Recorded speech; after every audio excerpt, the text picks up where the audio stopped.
A continuación vamos a aprender a gestionar nuestra cartera de clientes. Por ello vamos al menú Ventas, Clientes. Como vemos, el módulo tiene las opciones habituales: agregar clientes, modificar, visualizar, actualizar. Asimismo, para cada cliente que tengamos seleccionado podremos ver información sobre mercancía pendiente de servir, salida de almacén, buscar documentos para el cliente seleccionado, ver los recibos del cliente seleccionado, ver los gastos o ingresos referidos al cliente seleccionado o ver su diario en contabilidad.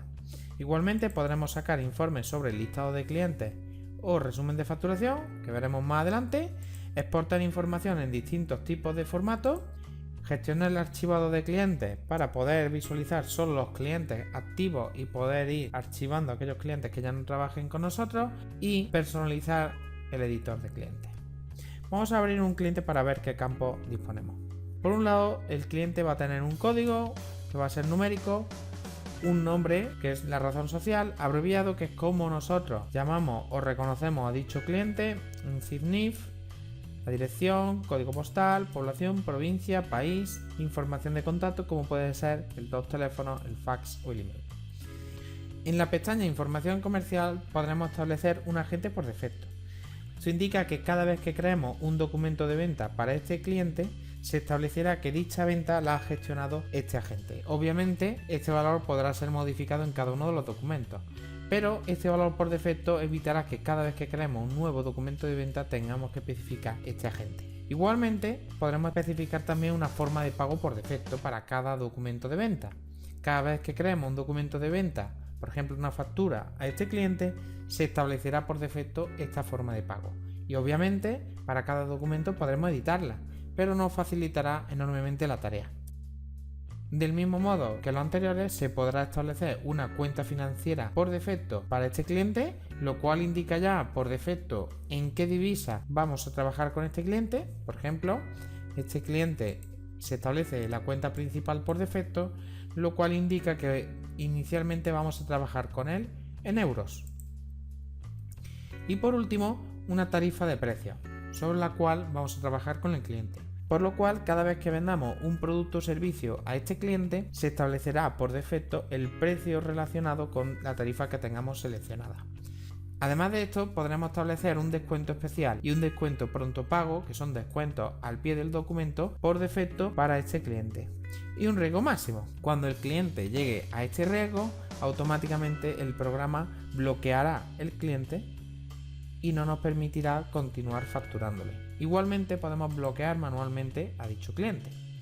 Además, nos indica de cuál es el riesgo actual del cliente, o sea, cuánta cantidad de dinero nos debe actualmente, el vencido actual, que viene a ser cuánto nos debe actualmente y ya ha pasado su fecha de vencimiento, o sea, el cliente no está cumpliendo con sus obligaciones de pago, cuánto importe tenemos negociable, o sea, cuánto dinero tenemos en pagarés no negociados de este cliente, el importe en pagarés de este cliente ya negociado y el importe por impago que tenemos asumidos como pérdidas para este cliente. De todo esto hablaremos más adelante en la gestión de tesorería. En el apartado Direcciones de envío podremos ver las direcciones de envío de este cliente. Un cliente podrá tener diversas direcciones de envío y podremos establecer una de ellas como predeterminada, marcando en Selección. Si modificamos una dirección de envío, vemos que en efecto podremos establecer un nombre para la dirección de envío, un valor identificativo, la dirección de envío, dirección, código postal, población, provincia y país, teléfonos, fax y correo sobre el sitio donde se va a enviar la mercancía, por ejemplo si es un local, pues el teléfono de dicho local, la ruta a la que pertenece dicha dirección de envío. Recordemos que las rutas estaban en el menú tablas maestras, así que por fin ya podemos asociar una dirección de envío a una ruta, y el transportista por defecto que aparecerá cada vez que enviemos alguna mercancía a dicha dirección de envío. De esta manera, cuando facturemos al cliente, estableceremos a qué dirección queremos enviarle la mercancía y automáticamente se establecerá el transportista que tiene asociado. Además, podremos agregar información relevante en el campo de comentarios y tenemos una opción bastante interesante, que es la de copiar dirección de la ficha del cliente. Supongamos que tenemos varias direcciones de envío y una de ellas coincide con la dirección fiscal del cliente. De esta manera podríamos ir a dirección de envío, agregar una nueva dirección de envío y pulsar el botón copiar dirección de ficha del cliente. De esta manera establecemos que la dirección de envío coincide con la dirección fiscal del cliente y aquí podríamos, por ejemplo, establecer el valor defecto. Pulsamos aceptar y vemos cómo en efecto se ha establecido la dirección de envío. Si queremos marcarla como principal o por defecto, solo debemos hacer doble clic sobre la marca selección o pulsar el botón seleccionar dirección de envío. Las direcciones de envío podrán ser visualizadas,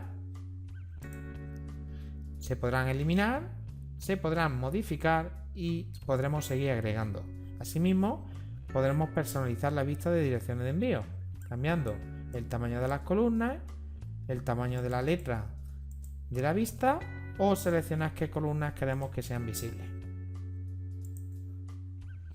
En el apartado domiciliaciones podremos configurar las distintas domiciliaciones que tenemos para este cliente. Por ejemplo, vamos a modificar la que vemos en pantalla y vemos que podemos establecer un nombre para dicha domiciliación, una entidad bancaria, que vamos a, por ejemplo, poner el nombre del banco, supongamos que es el Banco Santander, y establecer los valores de entidad, agencia, dígitos de control y el número de cuenta. Automáticamente se calculará el IBAN.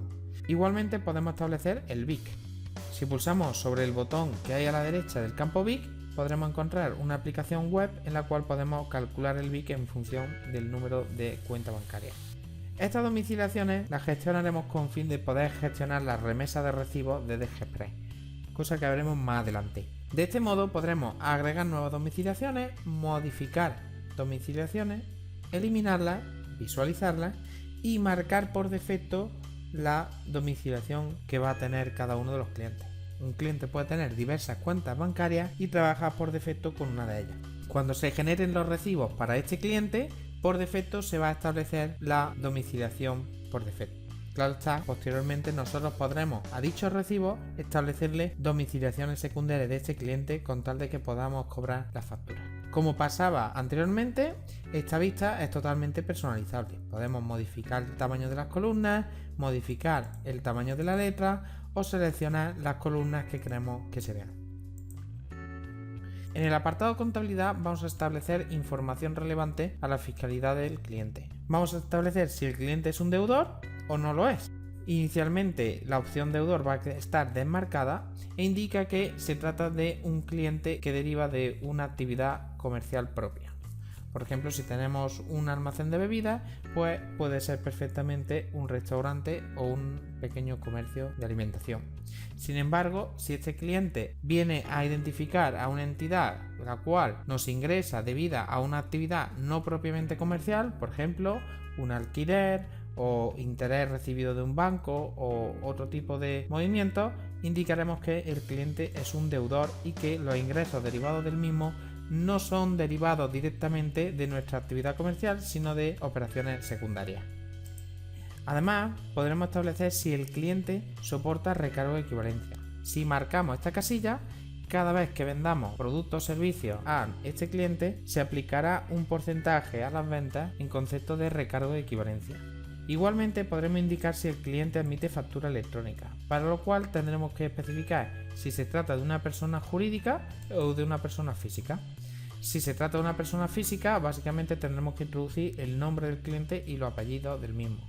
Si se trata de una persona jurídica, sobre todo entidades públicas, tendremos que especificar la oficina contable, el órgano gestor y la unidad tramitadora, valores que tendremos que solicitarle a nuestro cliente. En el apartado régimen de IVA podemos establecer el régimen de IVA al cual está sujeto el cliente. Régimen general, exportaciones a Unión Europea, exento o exportaciones. Y podremos establecer un número de IVA para operaciones intracomunitarias. En el apartado categoría de clientes podremos clasificar nuestros clientes. Esto lo veremos en tutoriales posteriores. En el apartado contacto podremos establecer información sobre la persona de contacto que tenemos para este cliente. Y por último, en el apartado comentarios podremos establecer tanto una alerta como los comentarios. En el campo comentarios podremos incluir información que estimemos es relevante para este cliente. Asimismo, en el campo alerta podremos introducir alertas. Por ejemplo, en este caso vemos que cada vez que facturemos al cliente nos indica que este cliente suele pagar mal. De esta manera, la persona encargada de facturarle al cliente estará al día de la situación del mismo.